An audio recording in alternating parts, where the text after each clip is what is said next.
Hello সবাইকে, তোমরা সবাই কেমন আছো? আমার নতুন একটা ব্লগে তোমাদের অনেক অনেক অনেক স্বাগত। অনেক দিন পরেই তোমাদের সামনে এলাম। সকাল সকাল স্নান টান করে সেজেগুজে একটু রেডি, ওই আর কি, ওই টুকটাক। এই যে মা বাইরে আমার জন্য দাঁড়িয়ে আছে। যাব হচ্ছে সিদ্ধেশ্বরী মায়ের পুজো দিতে আমাদের এখানেই। মা একটু ধূপ নিয়ে নিল। হাঁটার পথ বেশি দূর না, বাড়ি থেকে খুবই কাছে। আমাদের একটু মিষ্টি নেওয়ার আছে যাওয়ার পথে। এই যে মা এখান থেকে মিষ্টি নিচ্ছে। বেশি দূর না, মানে বাড়ি থেকে ওই ৫-৭ মিনিটের রাস্তা। হাঁটতে হাঁটতেই গল্প করতে করতে মায়ের মন্দিরে পৌঁছে গেলাম। এই যে মাকে আজ অপরূপ লাগছিল, প্রতিদিনই লাগে, বাট আজকে মা এক অন্য ফুলের সাজে সেজেছে রূপে। মানে মায়ের থেকে চোখই সরানো যায় না, সেটা সবসময়ই বলতে পারি। আমি গেলে অন্তত পারি না মায়ের চোখ থেকে চোখ সরাতে। মাকে যে এত অপরূপ দেখতে লাগে বলার মতো নয়। আর প্রচণ্ড ভিড় হয়, অনেক দূর দূর থেকে লোক মায়েরকে পুজো দিতে আসে। একটু খালি ছিল কারণ আমরা একটু সকাল সকাল গিয়েছিলাম তাই। এই যে মা, বললাম না আপনাদের, দেখুন মায়ের দিকে তাকালে চোখই সরাতে পারবেন না। মা যে এত অপরূপ লাগে মাকে দেখতে।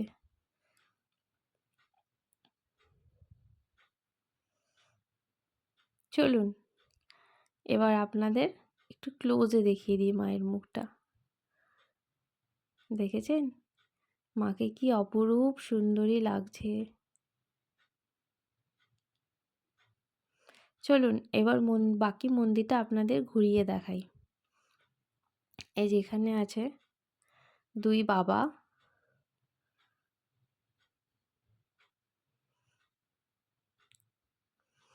এই যে বাইরে লাইন, এটা হচ্ছে কিছু মানে পুজো দিয়ে চলে গিয়েছিলাম, তারপরে এই যে মায়ের ভোগ খেতে এসেছিলাম আবার কিছুক্ষণ পরে।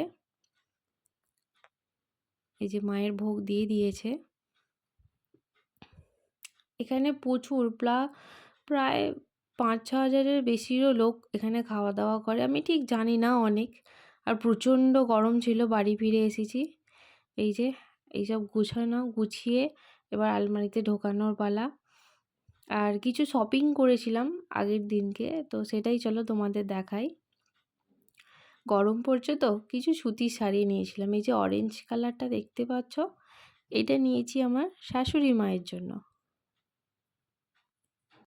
কেমন কেমন লাগছে তোমরা কিন্তু জানিও। আর কিছু মাইন্ড করো না, আমার একটু শরীরটা খারাপ, আমার গলাটা খালি খালি বসে যাচ্ছে।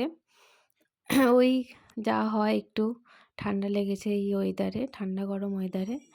এর পরেরটা নিয়েছি আমার জন্য, প্রায় আমার জন্যই আছে, মানে বলতে পারো আমি সুতির ছাপা এই টাইমেই কিনি, এই বছরের শেষ, বাংলা বছরের শেষের দিকে, এই ফাল্গুন চৈত্র মাস করেই। কেমন লাগছে জানিও। আর এগুলো হচ্ছে মলমল, খুবই মানে নরম, মানে এত ভালো লাগে। আর এই যে অনেক দিন পর এই কালারের ছাপা খুঁজছিলাম আমি, তো পেয়েছি। কেমন লাগবে জানি না পরলে। এই কালারটা ছাপা একবারও পরিনি আমি, কোনো এই কালারের শাড়ি আমি পরিনি কোনো কিছুর, তো কেমন লাগবে জানি না।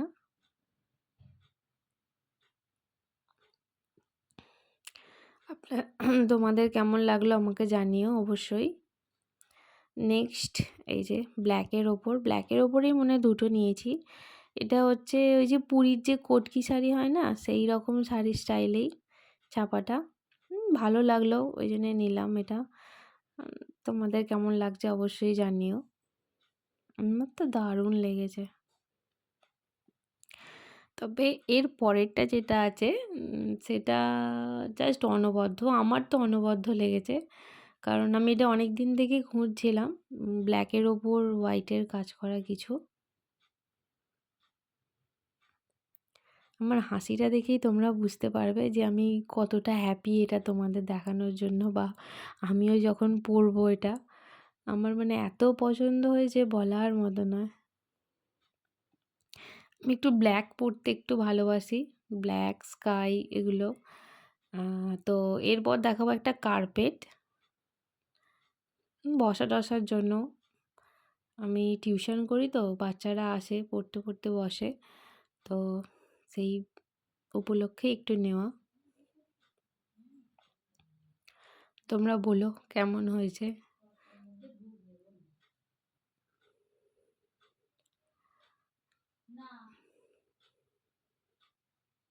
এটা তো আমার এক দেখাতেই পছন্দ হয়েছে, বেশি ওই জন্য আর দেখিনি। আর এটা যখন পেতেছি আরও ভালো লেগেছে। এই যে বরমশাই চলে এসেছে সন্ধ্যাবেলা, সন্ধ্যা আরতি দেখবো বলে গিয়েছিলাম, দুজনে বেরিয়ে পড়লাম।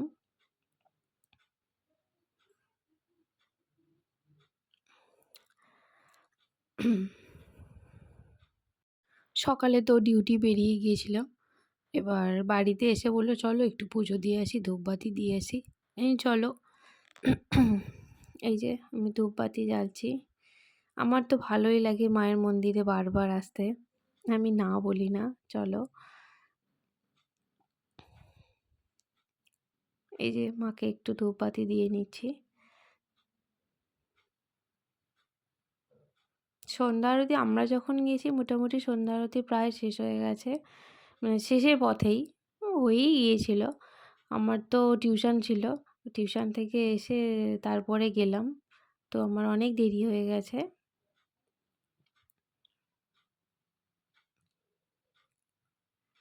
এখানে অনেক ঢাকের আওয়াজ, অনেক মানে মাইকের আওয়াজ, গান টান চলছিল, তো ওই জন্য এখানে পুরোপুরিভাবে এটাকে মিউট করে দিয়েছিলাম আমি। তো ভয়েস ওভার দিচ্ছি, আর আমার গলার যা হালত হয়ে আছে, আমি কথাই প্রায় বলতেই পারছি না, কষ্ট হচ্ছে। তো তোমরা প্লিজ কেউ মনে করো না কিছু।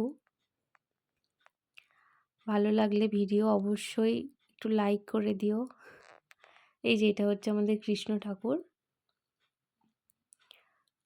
সবাই দেখুন বাতি ধূপগুলো শুইয়ে দিয়েছিল। আমি ভাবলাম আমিও শুইয়ে দিচ্ছিলাম, আবার ভাবলাম ওখানেই একটা বাতি রাখা আছে, তাতে তো গিতে দিলেই হয়। সেটা নিভে গিয়েছিল যদিও বা বাতিটা। এই যে তারপরে এই যে আমাদের বাবার কাছে, দুই বাবার কাছে চলে এলাম আবার। বললাম না প্রচণ্ড ভিড় হয়, দেখুন সব সময় মানে মায়ের কাছে এলে যে কী যে শান্তি পাওয়া যায় তা বলার মতো নয়। আমি তো অনেক টেনশানে থাকলেও মায়ের কাছে আসি, মন ভালো থাকলেও মায়ের কাছে আসি। মায়ের কাছে এলে আর মনে হয় বাড়ি যাব না, এখানেই থেকে যাই। এই যে বরমশাই মাকে প্রণাম করে নিতে যাচ্ছে, ও যে মাকে ধূপবাতি দিল সেটাই আমি ক্লিপটা তুলতে পারলাম না, আমি যে মায়ের দিতেই মগ্ন ছিলাম। এই যে ও একটু প্রণাম করে নিচ্ছে।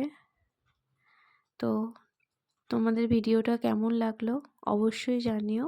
এই পর্যন্তই থাকলো আজকের ভিডিও, ভালো লাগলে লাইক করে